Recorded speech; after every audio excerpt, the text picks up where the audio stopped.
Welcome to the world of precious Ramotswe, kind, observant, and always guided by common sense and a good cup of bush tea.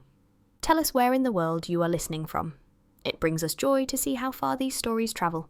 If you enjoy these mysteries, don't forget to like and subscribe. It helps us bring you more cases from Botswana. Botswana mornings did not hurry. They never had, and they never would. The sun, when it rose above the soft line of the acacia trees, seemed to understand that people needed a little time to ready themselves for the day ahead. It would climb slowly, allowing its golden light to spill gently across the red earth, giving every small plant, every animal, every man and woman the gift of beginning again without haste. This was the way of the land, and it was also the way of those fortunate enough to live upon it. On Zebra Drive, in the little white house with its neat veranda and carefully swept yard, Ma Precious Ramotswe was beginning her morning in exactly the fashion she liked. She sat in her chair, the strong legs of which had held her comfortably for many years, and she looked out across the road with a cup of red bush tea cupped in her hands. The tea was steaming gently, and she lifted the cup from time to time to let the warm, nutty aroma reach her. There was nothing in the world, she thought, that could quite match the satisfaction of red bush tea, especially when taken in the cool of early morning before the sun gathered its strength. It was a simple thing, yes, but simple things were often the very best.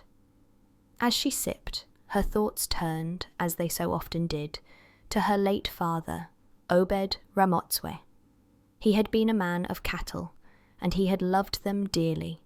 He had often said that people were not so very different from cattle, if one took the time to understand them. Cattle will wander if you do not guide them, he had told her once, when she was still a girl. But they do not wander because they are wicked. They wander because they forget where they are meant to be. That small piece of wisdom had remained with her, and now, years later, she found that it explained much of human behaviour too. People went astray, not because they were bad at heart, but because they were uncertain, or perhaps because they simply lost sight of the path. She sighed softly. That was why detectives, lady detectives in particular, were needed. She set her cup down carefully on the little side table beside her chair. Across the yard, she could hear the faint metallic clink of spanners, for Mr. J.L.B. Matakoni was already at work in his garage. There was no man in Botswana, no, perhaps no man in all of Africa, who understood cars as he did. Engines, which to most people were merely lumps of metal and stubborn noise, seemed to speak to him as clearly as words. He could listen to the rumble of a misfiring engine and know at once whether it was a spark plug, a piston, or simply the driver's heavy foot. He had been blessed with that gift, and Ma Ramotswe, who counted herself a good judge of men, was pleased every day that such a man was also her husband. Not far from him, though with considerably less energy, the two apprentices were engaged in what they described as sweeping the yard. To an outsider, it might appear more like moving dust from one corner to another, or sometimes lifting the broom as if it were far too heavy for young shoulders. Ma Ramotswe smiled indulgently. The apprentices were a trial for poor Mr. J.L.B. Matakoni, who believed firmly in the virtue of hard work, but they were boys still, and boys must be allowed their idleness before life taught them its sterner lessons. She could hear their half-hearted banter drifting through the morning air, one voice teasing the other about football, and the other retorting that sweeping was beneath a man who would one day play for Botswana's national team. That, she thought with another smile, was the kind of dream that kept young people moving, even if the brooms moved very little. The warmth of the morning, the faint laughter of boys, the steady sound of her husband's spanners, these things filled her with a deep sense of contentment. Botswana was changing, of course. New buildings were rising in Gaborone. Cars were multiplying on the roads, and people sometimes rushed about as if they had forgotten that haste solved nothing. But the heart of the country remained the same. It was still a land where neighbours greeted one another by name, where tea was always offered, and where problems, however great, could be softened by kindness and patience. That was the Botswana she loved, and the Botswana she served in her quiet way. Yet even in the midst of such peace, Ramotswe knew that life was never still for long. Somewhere out there, in Gaborone or perhaps beyond, somebody was waking with a burden they did not know how to carry. Somebody would soon decide that the only person who might help them was the traditionally built lady detective on Zebra Drive. It had always been so. Trouble, she often reflected, had a curious sense of direction, and more often than not, it seemed to find its way to her gate. She did not resent this, not at all. She welcomed it, for to help others was to live fully, and she had long ago decided that her own happiness was tied to the happiness of others. She lifted her tea again, savouring the last sip, and allowed herself a small, secret smile. She could not yet know what shape the next problem would take, but she could feel it in the air, the way one sometimes feels the faintest stirring of wind before the storm clouds gather. Something, or someone, was coming, and when it came, she would be ready, with her patience, her father's wisdom, and another pot of tea at her side. The morning had settled into its gentle rhythm when the quiet of the office was broken. Ramotswe had returned from her veranda, leaving the apprentices to their sweeping and her husband to his beloved engines. Inside the agency office, the blinds had been drawn against the stronger sun, and the familiar furniture stood in its patient way. The big desk where she so often sat, the smaller one where Ma Makutsi conducted her work, and the two red chairs opposite, waiting like loyal friends for clients who would bring their troubles. It was in these chairs that secrets had been spilled, mysteries confessed, and burdens lightened. Ramotswe had just sat down, shuffling through the pile of letters and a notebook, when she heard footsteps in the yard. They were hesitant steps, neither hurried nor confident, but carrying the uncertain rhythm of one who does not know whether to approach or retreat. Then came the gentle knock on the door. She looked up, her instincts already alert, for she knew the sound of trouble when it knocked. "Come in," she called, her voice soft and reassuring. The door opened, and into the office stepped a young woman dressed in clothing that immediately told its story. It was not the usual dress of a visitor to a detective agency, not at all. This was a wedding dress, still faintly white beneath the dust, its hem slightly torn where it had brushed against gravel or scrub. The fabric bore creases that should not have been there, the kind that came from long waiting and anxious movement rather than joyful procession. On her head, the veil drooped limply, pinned without care. Ramotswe's generous heart swelled with compassion. There was something very sad about a woman in a wedding dress at the wrong time of day, in the wrong place. Weddings belonged in churches, in yards filled with music and laughter, not in the office of a lady detective. The young woman stopped just inside the door and seemed uncertain whether to go further. She clutched a small handbag in both hands as if it were a shield. Her eyes, large and dark, darted briefly to the floor before meeting Ramotswe's gaze. "Dumela, Ma," said Ramotswe kindly. "You are most welcome here. Please, come and sit. This is a place for talking." The woman moved slowly to one of the red chairs, sinking into it with the air of one who has been carrying a heavy weight. She gave a nod, murmured a greeting, and then lowered her gaze again. Ma Makutsi, who had been at her own desk tidying the files, looked up sharply, her glasses catching the light. She frowned ever so slightly, not in unkindness, but in curiosity and disapproval mingled. Ma Makutsi believed that certain standards should be maintained, and to walk about Gaborone in wedding attire on the wrong day seemed to her most irregular. Yet behind the frown was also sympathy, for even Ma Makutsi could see that here was a woman in distress. "It is all right, Ma," said Ma Ramotswe gently. "You have come to the right place.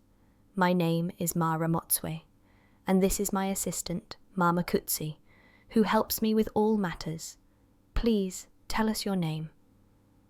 The woman hesitated, then spoke softly. "I am called Ketumetse," she said. "I live with my mother in Naledi." "Ketumetse," repeated Ma Ramotswe. "That is a very good name. It means to be pleased, does it not? To be satisfied." The young woman nodded. "Yes, Ma, but I am not satisfied now, not pleased at all." She paused, and her hands tightened on her handbag. Her face, framed by the crumpled veil, was pale with weariness and sorrow. Then, as though the effort of silence had become too much, she began to speak in a rush. "I was to be married yesterday, Ma. My family and the family of my fiancé gathered at the church. The food was ready, the musicians were waiting, the whole village came, but when the time came for him to arrive, he did not. He was gone, vanished. And now I am here, Ma, because I do not know what to do." There was a stillness in the room as the words sank in. Even the clock on the wall seemed to hesitate in its ticking. Ma Ramotswe leaned forward slightly, her eyes filled with sympathy. "That is a very hard thing, Ma. A bride should not be left like that. I am sorry you have had such sadness." Ma Makutsi pursed her lips and adjusted her spectacles. "It is most irregular," she said firmly. "A man should not do that. It shows very poor character, Ma. A man who leaves a woman waiting at the church shows disrespect not only to her, but to all her family, to all the guests too, even to the food, which would have been cooked with great effort." "Yes, Ma," murmured the young woman. "That is what people are saying. They say I have been disgraced, my family are shamed, and I do not know if I should look for him or forget him." "Tell us about him," said Ma Ramotswe. "What sort of man is this groom who has vanished?" "His name is Ramotswe," the young woman replied. "He works in an office for the government. He is quiet, not the sort to cause trouble. He has always been kind to me. There was never a sign that he did not wish to marry. We were happy together, Ma. Truly, we were." Ma Ramotswe nodded. Sometimes people hide their feelings, even from those closest to them. But we must listen carefully. Tell us about the morning itself. Did you see him that day? "No," said Ketumetse. "The last time I saw him was the night before. He said he was happy, that tomorrow would be our day. He even laughed when I worried about the flowers. Then, on the morning, his family came to the church without him. They looked confused too. They said he had left his house early, but after that, nothing. No one has seen him." "And the families, were they in agreement with this marriage?" asked Ma Makutsi quickly. "Was there any quarrel about the bride price? Any argument between uncles?" Ketumetse shook her head. "No, Ma. All was agreed. My uncles were satisfied, his family too. There was no quarrel." Ma Makutsi looked unconvinced. Still, one must ask such questions. Many weddings in Botswana have been delayed for these reasons. A man cannot pay, or the family quarrels. That is why I ask. Ma Ramotswe gave her assistant a look, a gentle reminder to tread softly. She turned back to the client. Tell me, Ma, was there anyone, any friend or relative, who behaved strangely before the wedding? Someone who perhaps had too much interest in the arrangements? There was a pause. Then, reluctantly, the young woman spoke. My cousin, Mfo. He is always interfering. He liked to come and see the preparations, to ask many questions about what was being bought, how much money was being spent. He said he was happy for me, but I did not like the way he laughed sometimes. Still, he is my cousin. I did not think he would cause trouble. Ma Ramotswe stored this detail carefully in her mind. Often it was such small remarks that later turned out to matter. A cousin who laughed too much, who asked too many questions. Such things could be important. She did not say this aloud, but merely nodded. You have told us a very difficult story, Ma, she said.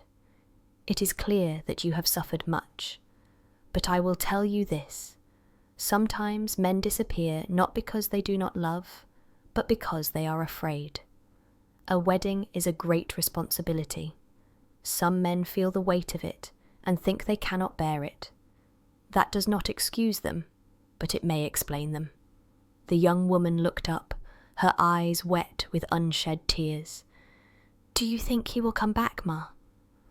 Ma Ramotswe did not answer at once.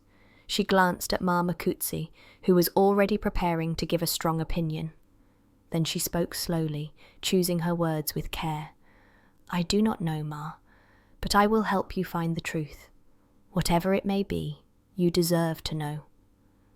That assurance seemed to ease something in the young woman. She gave a small nod, as if the mere promise of being helped was already a form of comfort. She rose slightly in her chair, her shoulders straighter, though the veil still drooped. Thank you, Ma, she said quietly. Thank you for listening. Already I feel less alone. Listening is the first step, said Ma Ramotswe, and now we shall begin to look. In the silence that followed, the office seemed to breathe again. Outside, the apprentices shouted about football once more, and a car engine turned over in the garage. Life was continuing as it always did in Botswana, steady and unhurried. Yet inside the little white house on Zebra Drive, the first stone had been placed upon the path of a new case. The following morning, when the sun had only just begun to heat the tin roofs of Gaborone, Ma Ramotswe and Ma Makutsi set out on their first inquiries. The city was waking in its usual way, taxis beeping their horns with more hope than expectation, women balancing baskets on their heads with the grace of dancers, school children trotting along in dusty shoes, already laughing at jokes that would be forgotten within minutes. For Ma Ramotswe, it was always a comfort to see life proceed in such ordinary patterns, for it reminded her that behind every difficulty was a world that carried on steadily. Their destination was a row of small houses on the edge of town, where Ramotswe had rented a room. These rooms, built from concrete blocks and shaded by a scatter of mopane trees, were modest but tidy. They stood shoulder to shoulder, like people leaning together for support. The air smelled faintly of paraffin stoves and washing soap, with a trace of dust that seemed to cling to every part of Botswana. The landlady, a tall woman with sharp eyes and an apron tied firmly round her waist, greeted them with cautious politeness. She was the sort of person who had seen much and was not easily impressed. Her gaze lingered on Ma Ramotswe's traditionally built figure with approval. Botswana women had always been meant to look well-fed, she thought, but her eyes flicked to Ma Makutsi's spectacles with curiosity, as though wondering how such sharpness of gaze could be carried in glass. You have come about Ramotswe, the landlady said. I knew someone would. That man, he left in a strange way. Yes, Ma, replied Ma Ramotswe, her voice calm. We are looking into the matter. May we see his room? The landlady led them along a narrow corridor to a small space that smelled faintly of polish. The room was neat, perhaps too neat. The bed was made with stiff corners, the single chair pushed back against the wall, and a table stood bare except for a Bible and a small tin of polish. Mama Kutsi looked about with her usual intensity. She opened the cupboard and found only a single shirt and pair of trousers, both carefully folded. The rest of the shelves were empty. "This is not a man's room," she declared. "This is a hotel room. A man should have more than one pair of trousers." Ma Ramotswe smiled faintly. "Some men are not great collectors of clothing, Ma, but I agree. It is too bare. It is as if someone has taken away the personal things, the small things that show a life." The landlady folded her arms. He was a quiet man, always paid his rent on time, but I saw him the night before. He walked up and down outside, like somebody who could not rest. He had letters, you see. I know this because I gave them to him. From Francistown, I think. After that he looked troubled. "Letters?" said Ma Ramotswe gently. "Do you know who wrote them?" The landlady shook her head. "No, Ma. They had no names I could read, but he read them many times. And then the next morning he was gone. I thought they were from Francistown because of the stamps." Outside, the sun had climbed higher, and the air shimmered slightly with heat. Ma Ramotswe paused in the yard, looking back at the row of small rooms. A man did not usually take such care to empty his space unless he feared that others might come looking. And letters from Francistown, those too were important. Francistown was far enough to be another world, yet close enough to be reached in a day's travel. In the taxi back to Zebra Drive, Mama Kutsi adjusted her glasses and began her analysis. "It is clear, Ma," she announced. "This man has gone off with another woman. That is why he emptied his room. He has taken his shirts and gone away with her, perhaps even to Francistown. This happens. I have read many magazines that tell such stories." "Magazines, yes," said Ma Ramotswe. "But magazines do not always tell the truth. People sometimes run away because they are afraid of money or of responsibility. They feel shame and think it is easier to vanish than to explain. It is not always about another woman." "But it could be," insisted Mama Kutsi. "Many men think only of such things. Women should not trust them too quickly." She sniffed. "Futi Redifuti, of course, is different. He is very good, but he is the exception." Ma Ramotswe smiled at her assistant's loyalty. "Yes, Futi is a good man. And there are others too. We must not think badly of them all. Perhaps Ramolefe had another reason for his worry. Perhaps it was those letters." They rode on in companionable silence, the city passing outside the window. For Ma Ramotswe, the first threads of mystery had begun to take shape, delicate as the strands of a spider's web. A man did not vanish without cause, and when cause was hidden in letters, in silence, and in anxious pacing, it was not love that spoke, but fear. She would listen more, and she would wait, for patience, as her father had taught her, was stronger than suspicion. The investigation into the vanished groom could not occupy every moment, for life in Botswana was never one thing only. While one person might be searching for the truth of a missing man, another would be making stew for her children, or mending a fence against goats, or, in the case of the apprentices at Clockweng Road Speedy Motors, finding ways to create mischief where none was needed. It was Mr. J.L.B. Matakoni who first discovered their handiwork. He had stepped outside to admire a recently repaired truck, its engine purring with satisfaction, when his eyes were drawn to the side wall of the garage. There, written in uneven but enthusiastic letters, was a slogan: "Speedy Motors, the fastest in Botswana, maybe the whole world. Below it, another message appeared. Bring us your car, even if it is not broken. At first he thought it must be some advertising painted by boys from the village, but then he saw the telltale smears of oil-stained fingers, and he knew at once. Only his apprentices, Charlie and Fanwell, would combine such misplaced energy with such poor grammar. "Charlie!" he called sternly. "Fanwell, come here immediately!" The boys shuffled out from behind the shed, guilty expressions written on their faces. Charlie, taller and more confident, tried to look as if he were proud of the work. Fanwell, smaller and softer in manner, looked as though he wished he could melt into the dust. "Who told you to paint these things?" asked Mr. J.L.B. Matakoni, his voice heavy with disappointment. "Did I give you permission to spoil the walls of my garage?"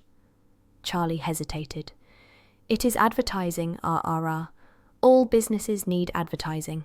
People will see this when they drive past, and they will say, 'Yes, those are the best mechanics in all of Botswana.'" Mr. J.L.B. Matakoni closed his eyes briefly. He was not a man who liked scolding. He preferred engines which misbehaved in predictable ways to boys who did not. "Advertising is not made with paint and bad spelling," he said. "It is made with good work and honesty. That is all the advertising a mechanic should need." At that moment, a familiar voice floated across the yard, cheerful and unbothered by tension. "Ah, Mr. J.L.B. Matakoni, I see you are busy with your young men again." It was Ma Potokwane, matron of the orphan farm, a woman whose arrival could never be ignored. She appeared at the gate carrying a large tin, which could only mean one thing: fruit cake. And indeed, when she reached them, she set it down on a nearby bench with a smile that was both triumphant and persuasive. "Such fine weather today," she said, brushing the dust from her dress. "But I can see there is trouble. These apprentices, what have they done this time?" When told of the painted slogans, she clapped her hands and laughed. "Young men will always find trouble for themselves, but Ra Matakoni, you must not be too hard. Boys need guidance, not anger. A slice of fruitcake will calm everyone, and then we can talk." Mr. J.L.B. Matakoni sighed. He knew very well that resistance was futile. Ma Potokwane could make presidents eat fruitcake if she wished. He accepted a slice, as did the apprentices, who suddenly looked far less guilty once their mouths were full. "Ma Ramotswe should speak to them," suggested Ma Potokwane, her eyes twinkling. "She knows how to talk about duty and responsibility. Perhaps they will listen to her more than to you." The apprentices exchanged uneasy glances. They respected Ma Ramotswe, everyone did, but her quiet, thoughtful words had a way of settling deep into the conscience, making mischief much harder to enjoy. Later that afternoon, when Ma Ramotswe returned from her errands, she found the boys waiting, fruitcake crumbs still clinging to their shirts. She listened patiently as the story was explained. Then she turned to the apprentices. "Young men," she said softly, "walls are not for slogans. They are for holding up roofs. If you wish to advertise this garage, then do so by working hard, by learning what Mr. J.L.B. Matakoni teaches you.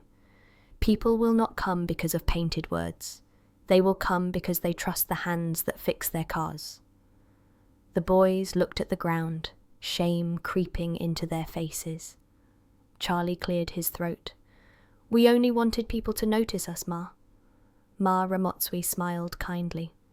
"There is nothing wrong with wanting to be noticed, but it is better to be noticed for good reasons, not foolish ones. Work well, and the world will notice you." By the end of the conversation, both apprentices had muttered apologies and promised to scrub the wall clean.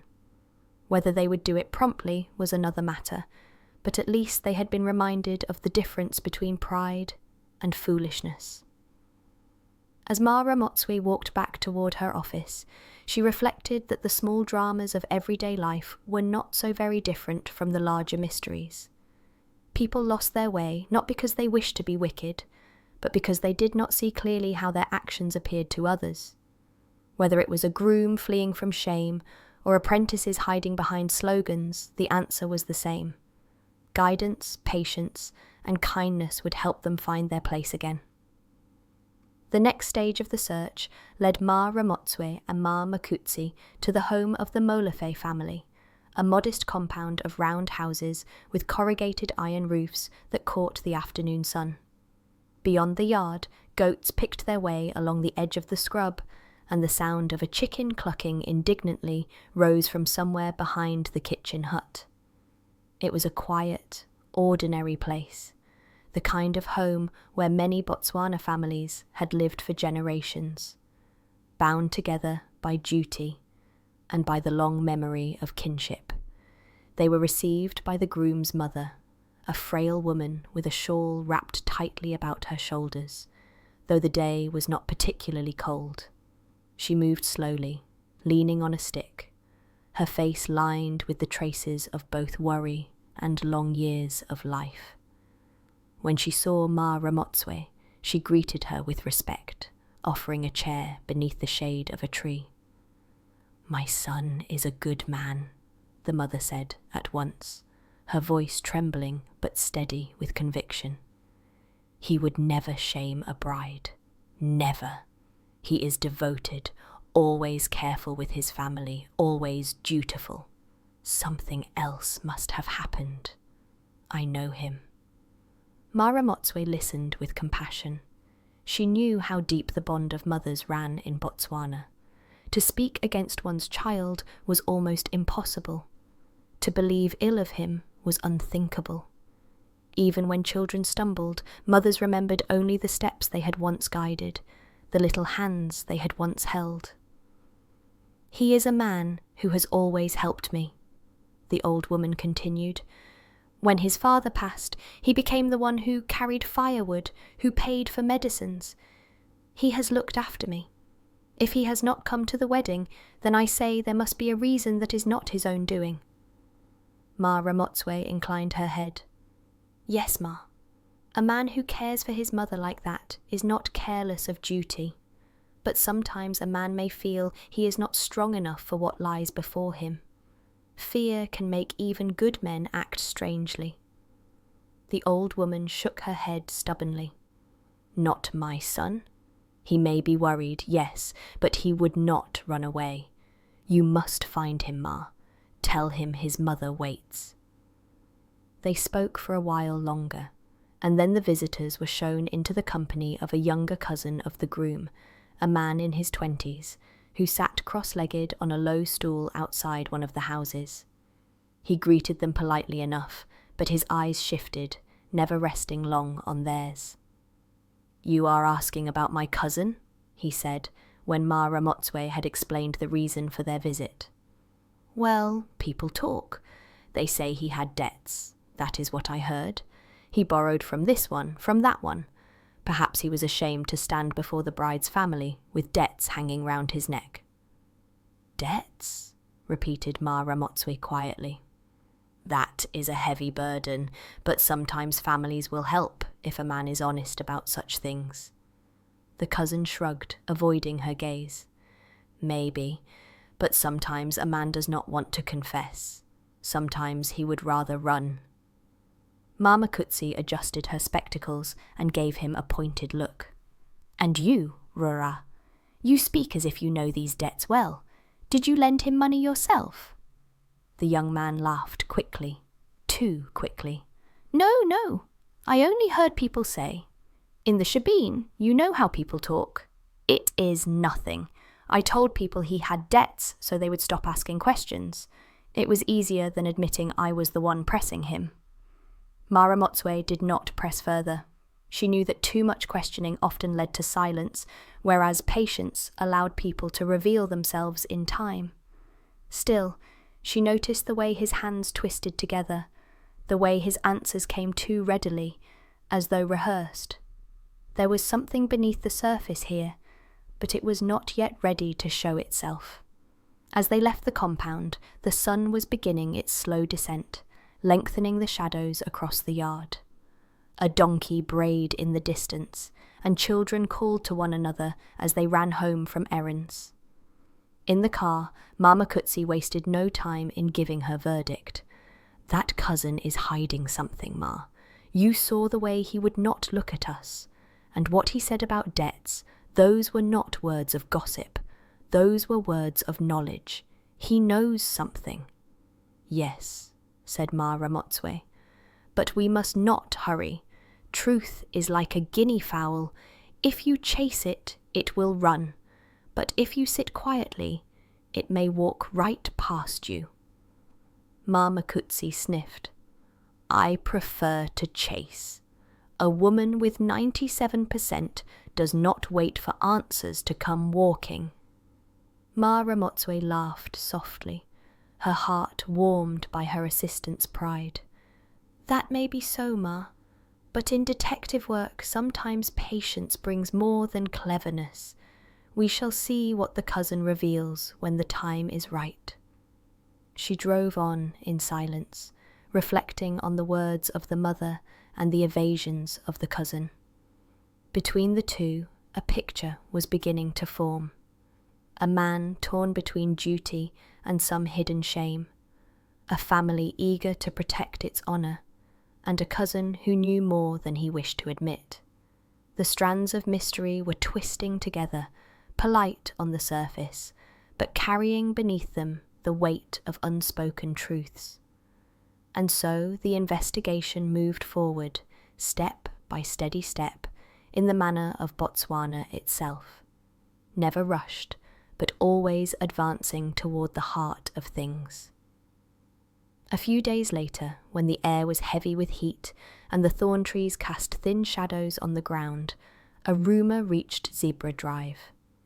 It came not in the form of an official message, but in the way news often travelled in Botswana, through the quiet pathways of conversation, from one mouth to another, gathering weight as it went. A man had been seen boarding a bus to Francistown on the very morning of the wedding, and some were saying that this man was none other than Ramotswe. It was Ma Makutsi who brought the news into the office, her eyes flashing with excitement behind her thick spectacles. "At last, Ma," she declared, setting her handbag down with a thump. "We know where he has gone. Francistown. We must follow this lead immediately." Ma Ramotswe looked up from her writing. She had been drafting a note to a client about a minor case involving a lost set of keys, and her pen lingered above the paper. "Leads must be treated with patience, Ma," she said calmly. "Sometimes they look strong, but when you touch them, they crumble." But Ma Makutsi was not to be slowed. "This is not just gossip. A bus conductor himself said he saw a man who looked like Ramotswe. Who would know better than a conductor, Ma? They see every face, they remember tickets, they know where people go." And so, with the persistence that 97% always gave her, she persuaded Ma Ramotswe to investigate. The next morning they drove to the bus rank, where the air smelled of dust, petrol, and roasted meat from nearby stalls. Conductors in faded shirts called out destinations with great authority.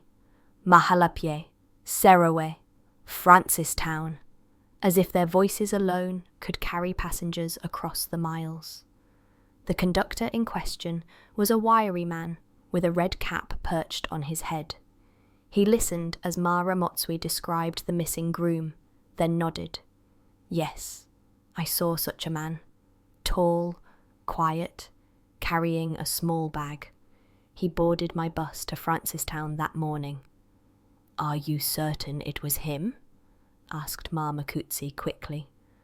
Not just someone who looked similar? The man frowned.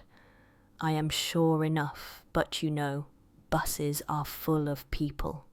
A man looks like another man. You cannot always say. Still, I thought it was him. Encouraged, they travelled to Francistown themselves, a long journey on the highway that stretched across the country like a ribbon of dust. But when they traced the passenger described by the conductor, they discovered the truth.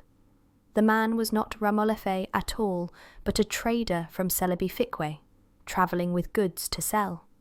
He looked surprised when they asked, then laughed heartily, showing a gap in his teeth. Me? A runaway groom? No, Ma. I have been married to the same woman for 15 years. She would laugh to hear such a thing. The disappointment was sharp, especially for Ma Makutsi, who had so hoped to bring back good news for their client. She fumed all the way back to Gaborone, her shoes tapping out irritation on the floor of the van. This is what happens when people do not observe properly, she muttered. A man says he saw another man, but he cannot even tell the difference between a trader and a groom. Ma Ramotswe smiled gently, her hands steady on the wheel. People see what they expect to see, Ma. That is why mistakes happen. We must forgive them. Truth is not always clear at first glance. It hides itself until the time is right. By the time they returned, gossip in Gaborone had grown louder. Some said the groom had run away with a woman from Lobatse. Others whispered that he had debts so heavy he had gone north to start a new life under another name. Each story added to the shame of poor Ma Ketumetse, who could hardly step out of her house without hearing whispers behind her back. When they met her again, she sat with her veil folded carefully in her lap, her face clouded with despair. Why should I keep searching, Ma? She asked. If he has chosen to leave, then what am I chasing? Perhaps I should stop. Perhaps it is better not to know. Ma Ramotswe reached out, placing a hand gently on hers. It is natural to feel tired, Ma. But the truth is, like the rain, even if you do not wait for it, it will come when it chooses. And when it comes, it washes everything clean. That is why we must be patient. Her words soothed the young woman only slightly, but that was enough. A small ember of hope still glowed beneath the ashes of shame. Later, as she brewed a pot of red bush tea in her own kitchen, Ma Ramotswe reflected on how easily people could be mistaken for one another. One tall man boarding a bus could resemble another. One rumour could grow into a story that carried its own weight. Yet beneath these false trails there was always a real path, steady and waiting, like the cattle tracks her father had once taught her to follow across the Kalahari. The trick was not to run after every mark in the dust, but to see which ones led home. That evening, when the shadows lengthened across Zebra Drive and the air began to cool, Ma Ramotswe sat once more on her veranda with a cup of red bush tea. The pot stood ready at her side, wrapped in a thick cloth to keep the warmth, and beyond the veranda the acacia branches were etched in black against the orange sky. The apprentices had gone home, leaving behind the smell of grease and the faint echo of their laughter, and Mr. J.L.B. Matakoni had retired indoors, already leaning over the pages of a motor journal he had read many times before. The house was quiet, the kind of quiet that allowed thoughts to rise slowly, like smoke from a distant fire. She cupped the tea in her hands, inhaling the comforting aroma. Red bush tea was more than a drink. It was a companion in reflection, as steady and unfailing as the land itself. In its warmth, she always found her father's voice, still present though many years had passed since his death. He had been a man of cattle, But his wisdom had never been confined to kraals and watering holes. It spilled into every part of life, so that even now, when faced with the mystery of a runaway groom, she could hear what he might have said. Men do not always run because they are bad, she remembered him telling her. Sometimes they run because they think they are not good enough to stay. A bull may leave the herd if he fears he cannot stand before the others. A man is the same. She turned the words over in her mind, savouring them as carefully as she sipped the tea. The case of Ramotswe troubled her not because of its difficulty, but because of its sadness. To vanish on the day of one's wedding was a cruel act, at least in appearance. Yet Ramotswe suspected that cruelty was not at its heart. Rather, it was fear of disappointing a bride, of failing to support her, of standing before the families and being found wanting. She thought of the weight of a bride price, negotiated with uncles who measured cattle and counted pula with grave expressions. Even when agreements were made in kindness, a young man could feel the burden of expectation pressing upon his shoulders. And once married, there would be more responsibility for a wife, for children yet to come, for a household that must be fed and clothed. These were good responsibilities, the very fabric of life, but they could also be heavy for a man who doubted himself. Botswana valued strength in men, the strength to herd cattle across dry lands, to build homes from corrugated iron and wood, to drive buses across long stretches of empty road. But not every man carried strength with confidence. Some, like frightened calves, mistook their own hesitation for weakness, and when the moment came to show themselves, they chose to hide instead. She set her cup down and folded her hands in her lap. How often had she seen it, in cases brought to her door? A man who lied about his wages, not because he wished to deceive, but because he wished to seem worthy. A woman who kept a secret from her husband, not from disloyalty, but from fear that he might think her foolish. Shame could grow large in silence, until it seemed greater than the truth itself. That was why she could not judge Ramotswe too quickly. To flee from a wedding was wrong, yes, and the young bride's humiliation was real. But behind the wrong act might lie a frightened heart. Not a wicked one, and frightened hearts needed kindness more than condemnation. A small smile touched her lips as she thought of Ma Makutsi. Her assistant was quick to suspect other women whenever men acted strangely. Shoes, she claimed, whispered such truths to her. But Ma Ramotswe trusted a different whisper, the murmur of her father's wisdom, which told her that most people's failings were rooted not in cruelty, but in fear. The tea cooled, and the sky deepened to indigo. Somewhere nearby a dog barked, answered faintly by another across the neighbourhood. She poured herself a final cup, letting the steam rise against the dusk. The truth of this case would come, as all truths did, in its own time. Until then, she would hold fast to patience, remembering that people, like cattle, sometimes strayed, but could always be guided back to the herd with gentleness. And in that moment, sitting with her tea and her thoughts, she felt sure that the missing groom was not lost forever. He was only waiting for the courage to be found. The truth, when it finally came, arrived not in a blaze of revelation, but in the quiet, ordinary way that truths so often do. It began with a chance observation, the sort of small detail that most eyes would miss, but that Ma Ramotswe's did not. She had been in town one late afternoon walking past the line of small shops near the edge of Gaborone where mechanics sold spare parts and women displayed vegetables in neat piles on cloths spread over the dust. She was on her way to buy paraffin for the stove when she noticed the cousin, the same young man who had spoken so evasively when she and Ma Makutsi had visited the Molefe family.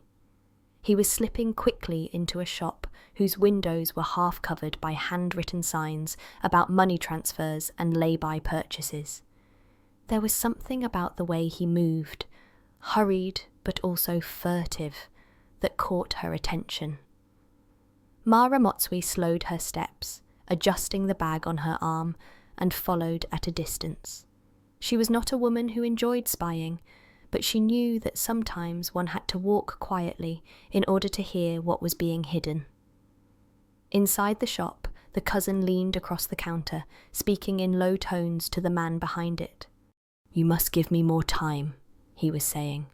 "I will get the money, I promise. He gave me enough before, and he will give again." The shopkeeper shook his head. "You said that last month. If you do not pay, I will go to your uncle. Everyone will know." The cousin paled. "No, do not tell them. I cannot let them know. He gave me money already.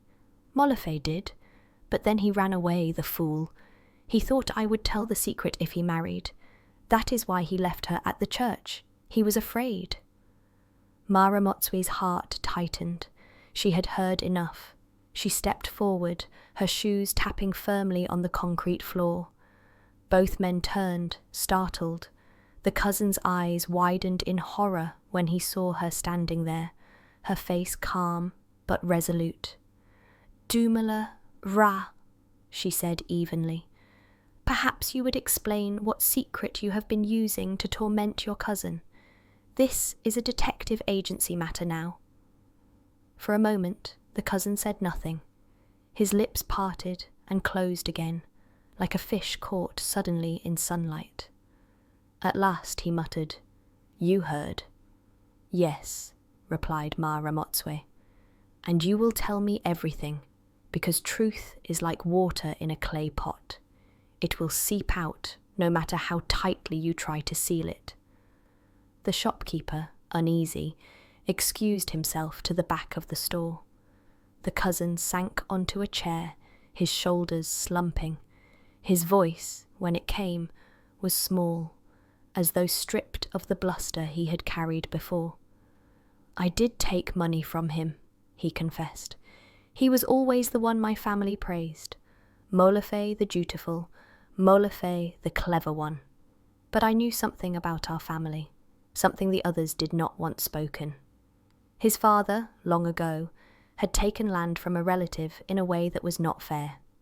If I told it at the wedding, it would bring shame on them all. So I said to him, 'Pay me, and I will stay silent.' He paid, but then I asked again. And when the wedding came near, he said he could not bear the disgrace. So he left." The words fell into the quiet of the shop like stones into a pond. Ma Ramotswe listened without interrupting, though sadness filled her. She thought of the old mother, speaking proudly of her son's devotion. She thought of the young bride, humiliated before her family.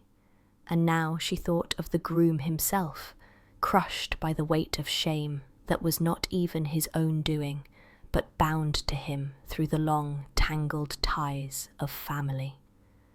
When the cousin finished, he looked at her miserably. "I never meant for him to vanish. I only wanted money. But he believed I would shout the story at the church. He believed it, and so he ran." Ma Ramotswe's voice was gentle but firm. "Secrets are heavier than stones, Rara. You have placed that burden on your cousin and also on his bride. You may think money is light, but it can weigh heavily too when it is gained by dishonor." He said nothing, only dropped his gaze to the dusty floor. She stood for a moment longer, then turned to leave. There was no need to threaten him. He had already condemned himself with his own words. Outside, the late sun gilded the street in orange light, and women still called out the prices of tomatoes and onions, untroubled by the secrets carried in other people's hearts. Life continued, as it always did in Botswana. As she drove back toward Zebra Drive, Ramotswe reflected that the path of the mystery was now clear. The groom had not deserted out of malice, nor because of another woman, nor even because of debts. He had fled to spare his bride and his family the shame that his cousin's tongue might unleash. In his fear, he had chosen the harshest path, to vanish, yet his motive had been twisted by love and duty. She sighed softly. Human beings were complicated. They carried kindness in one hand and fear in the other, and sometimes the two became so tangled that even the best of men stumbled. But now, at least, she understood. And with understanding came the chance to guide the frightened groom back, to mend what had been broken, not by cruelty, but by shame. The following morning, Ramotswe rose early. The first light of day spread softly across the red earth, and the birds in the thorn trees greeted the sun with their usual chorus. She stood on her veranda for a moment, her teacup warm in her hands, thinking about the revelation she had overheard in the shop. The cousin's confession had brought clarity, but clarity alone did not heal wounds. It only pointed the way. The real work of mending still remained, and that, she knew, would require courage, not only from her, but from the man who had fled. Her inquiries, discreet as always, led her to a small farm outside Gaborone. It belonged to a distant uncle of Ramotswe, who had taken him in when the young man appeared suddenly, asking only for work. The uncle, an old man with weathered hands and a voice roughened by years in the sun, confirmed what she had suspected. Yes, the boy was there, labouring in the fields, keeping mostly to himself. "He eats little," the uncle said. "He speaks less. It is shame that sits on his shoulders, Ma, heavier than the sack of maize he carries." So it was that Ramotswe drove out one late afternoon, when the heat had lessened and the cattle were gathering in the shade. The farm was quiet, the air filled with the smell of dry grass and the faint sweetness of wild melons. She found him at the edge of a field, bent low as he weeded, his shirt dark with sweat. At first he did not see her. He worked mechanically, as though punishing himself with each movement of the hoe. "Dumela Ramotswe," she called gently. He froze, the hoe still in his hand, then turned slowly. His face was thinner than she remembered from the photograph his bride had shown her, his eyes hollow with guilt. "Ma," he whispered, "how did you find me?" "People are never truly hidden," she replied. "Botswana is a big country, but it is also a small one. We all belong to it, and it keeps track of us, even when we try to disappear." He lowered his gaze. "I did not wish to be found. Better they think me gone than know the truth." Ramotswe stepped closer, her voice firm but kind. "The truth, Ra, is not what you fear. The truth is that you allowed shame to grow larger than it deserved, and by doing so, you left behind a young woman who deserved honesty." He flinched as if struck. "I could not face her, Ma. My cousin, he said he would tell them all, at the church, before everyone. He would tell them of my father's dishonour, how land was taken unfairly long ago. How could I stand there, beside her, while people whispered that her husband's family was corrupt? Better to run than to disgrace her." Ramotswe listened, letting him pour out his pain. When he finished, she placed her hands together in front of her. "Ramotswe, Do you believe she would rather have a vanished husband than a husband with a troubled past? Do you think silence heals better than truth? Shame is like a wound, Ra. If you cover it and never clean it, it festers. But if you show it, if you speak of it, then it can heal. She deserves the chance to forgive you, not to be abandoned without explanation. He shook his head miserably. She will never forgive me. I left her in front of her family, in front of everyone. Forgiveness is stronger than you think, said Ma Ramotswe softly.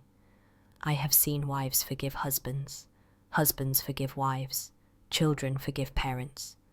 People do terrible things, Rara, and yet forgiveness still comes, because without it, life cannot go on.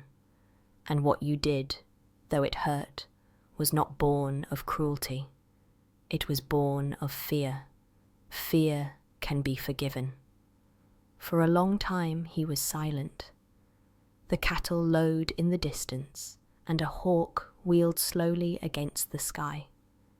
At last he dropped the hoe and sat heavily on the ground, burying his face in his hands. When he lifted it again, there were tears in his eyes. Ma, you are right. I cannot hide forever, but I do not know how to face her. I have no words. Words will come, she assured him, and if they do not, then silence can speak too. A man who stands before a woman with honesty does not always need many words. So it was agreed. The next day, Ma Ramotswe drove him back to Gaborone. He sat quietly beside her in the van, his hands clasped tightly in his lap. Once or twice she spoke of small things, the weather, the state of the roads, the foolishness of the apprentices at Speedy Motors. But mostly, she let the silence be. It was a silence filled not with avoidance, but with preparation. When they arrived at the little house in Naledi, Ma Ketumetse was waiting. She had been told only that Ma Ramotswe was coming with news. When she saw the man step hesitantly from the van, her breath caught. She did not speak at once. Her eyes filled, and she stood frozen, veil clutched in her hand like a lifeline. Ra Molefe bowed his head. Ketumetse, I am sorry. I was afraid, not of you, but of myself. I thought if I married you, I would bring disgrace upon you. I thought running away was better, but I see now it was worse. I beg you, do not forgive me quickly, but let me try again. The young woman's tears spilled freely then. She stepped forward, her voice shaking. You left me before all my family, Molefe. You made me ashamed, but I see now you were ashamed too. Perhaps we can carry this together. Perhaps. It was not complete forgiveness, not yet, but it was enough. She reached out her hand, and after a moment's hesitation, he took it. They stood like that, the silence between them finally different, no longer the silence of absence, but the silence of beginnings. Ma Ramotswe watched quietly, her heart full. This was what she always sought in her work. Not triumph, not cleverness, but healing. Human beings were fragile, but when honesty and kindness met, even the deepest wounds could begin to close. Later, as she drove back to Zebra Drive, she thought of her father once more. A man who runs from his duty, he had said, can always be guided back if someone loves him enough to search. That was true of cattle, true of men, and true of women too. The herd was never complete until every member had been found again. And so the mystery of the vanished groom, which had begun in shame and sorrow, ended not in punishment but in reconciliation. There would be time for trust to be rebuilt, for new vows to be made, perhaps more quietly, without great crowds. But for now, What mattered was that two people, once torn apart by fear, were again side by side. The day drew to its end in Botswana, with the unhurried grace it always showed. The sun dipped low over the land, sending long shadows stretching across the red earth, painting the acacia trees in gold and copper. On Zebra Drive, the small white house of the No. 1 Ladies Detective Agency caught the last light upon its veranda. Here, as she had done so many evenings before, Ma Precious Ramotswe sat with her teapot of redbush tea beside her, its steam rising softly in the cool of dusk. It was a gathering evening, one that seemed to fold gently around people, reminding them that however long or difficult the day had been, there would always be rest. To Ma Ramotswe, it was the perfect time to look back on what had passed. The case of the groom who had vanished, the pain of a young bride, and the hidden shame of a family. Now, with the truth revealed and forgiveness tentatively offered, she could let the weight of the matter rest more lightly on her heart. On the small table before her were 3 cups. One she held, the other 2 belonged to those who shared her life most closely. On her left sat Ma Grace Makutsi, upright as always, her glasses shining with a glint that suggested both pride and satisfaction. She had, as she reminded them earlier that day, assisted greatly in bringing this case to its conclusion, though she admitted that her theories had sometimes raced ahead of the facts. Still, she added now, stirring her tea with unnecessary firmness, it was my persistence that kept us moving. Some people would have left the matter to fade away, but I could not allow that. Ma Ramotswe smiled gently. Yes, Ma, persistence is a good quality, especially when guided by kindness. Together, we found the truth. Across from them sat Mr. J.L.B. Matakoni, his large hands cupping his tea in silence. He was not a man of many words, especially in the evenings, but his presence was steady, as reassuring as the hum of a well-tuned engine. He had listened to the story of the case with quiet interest, occasionally nodding as though the problem were a stubborn bolt that had finally been loosened with patience rather than force. "The young man will be better now," he said at last. "A person cannot carry shame forever. It will crush him like a weight on a car axle. Better to remove it, even if it means showing the weakness." "That is true," agreed Ma Ramotswe. "And sometimes weakness is only another form of strength. To admit fear takes courage too." From the yard came the sound of laughter. The apprentices, who had been scolded earlier this week for their foolish painting on the walls of the garage, were now forgiven. They had promised solemnly to scrub the last traces of slogans away, though whether the work was completed properly was uncertain. Yet their voices rose freely now, carrying none of the defensiveness of boys in trouble. The lightness of their laughter made even Ma Makutsi soften, though she still muttered something about 97% of young men needing guidance every day of their lives. "They will learn," said Ma Ramotswe, glancing fondly toward the yard. "Young men are like untrained cattle. They wander, they test fences, they make mischief, but with patience they find their way." This thought returned her to her father, Obed Ramotswe, whose wisdom still guided her. How often had he spoken of cattle and their lessons for people?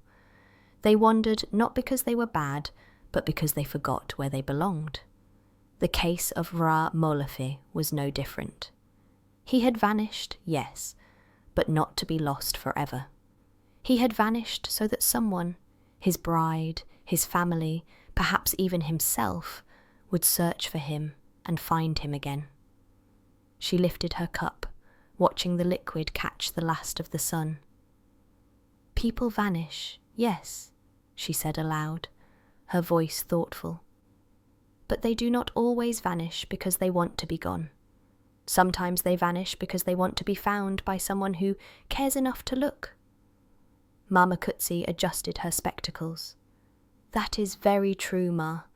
If nobody had searched for him, he would still be hiding, and that girl would still be crying. It is proof that our work is important. She paused, then added with pride, detectives must notice such things, and of course, not everyone can do this work. It requires intelligence. Not all women would have scored 97% at the Botswana Secretarial College. Mr. J.L.B. Matakoni chuckled quietly, his eyes kind. Perhaps not, Ma, but 97% alone will not fix a broken heart. That requires something more. Yes, said Ma Ramotswe, setting her cup down firmly. It requires compassion. A detective is not only one who finds lost things. A detective is one who restores dignity and hope. That is why we do this work. Not to punish, not to shame, but to mend what has been torn. They fell into a companionable silence, sipping their tea, each holding their own thoughts. The air grew cooler, and the sky deepened from orange to violet. From somewhere down the road came the sound of children singing a game, their voices rising and falling like waves. It was a sound that reminded Ma Ramotswe of her own childhood, when life seemed simpler, though she knew it had always held its own mysteries. She thought again of the young couple. Their journey would not be easy. Trust, once broken, needed time to be woven back together. But she believed they would manage. They had already chosen forgiveness over anger, and that choice, once made, could carry people further than they imagined. Ma Potakwane arrived just as the first stars appeared, her arms burdened with a fruitcake large enough to feed half of Gaborone. She accepted a cup of tea with delight, and wasted no time in adding her voice to the reflection. People must always be given another chance, she said firmly. At the orphan farm, I see children who have been cast aside, and yet with love they blossom. Why should adults be any different? That Groom has been foolish, but foolishness can be mended. You will see, they will be happy still. Her words brought nods all round. Even Mama Kutsi agreed, though she added, still, he should remember that weddings are not things to run away from. Shoes do not like being left behind in churches with no dancing. They laughed, and the sound carried out into the night, mingling with the laughter of the apprentices and the faint barking of a distant dog. It was laughter that did not erase sorrow, but placed it in its proper place, smaller than love, smaller than forgiveness. When the fruitcake was finished and the teapot drained, they sat quietly for a while, content simply to be together. The land itself seemed to breathe in calm harmony, the stars pricking the sky in their familiar constellations. At last, Ma Ramotswe rose. She looked out across Botswana, vast and still under its blanket of night. This country has seen so much, she thought, and yet it still teaches us every day. It teaches patience, it teaches kindness, and it teaches that even when people stray, they can be brought home again. And with that thought warming her heart, she gathered the cups and led her friends inside. The day was over, but the promise of tomorrow, another case, another kettle of tea, another chance to mend what was broken, was already waiting.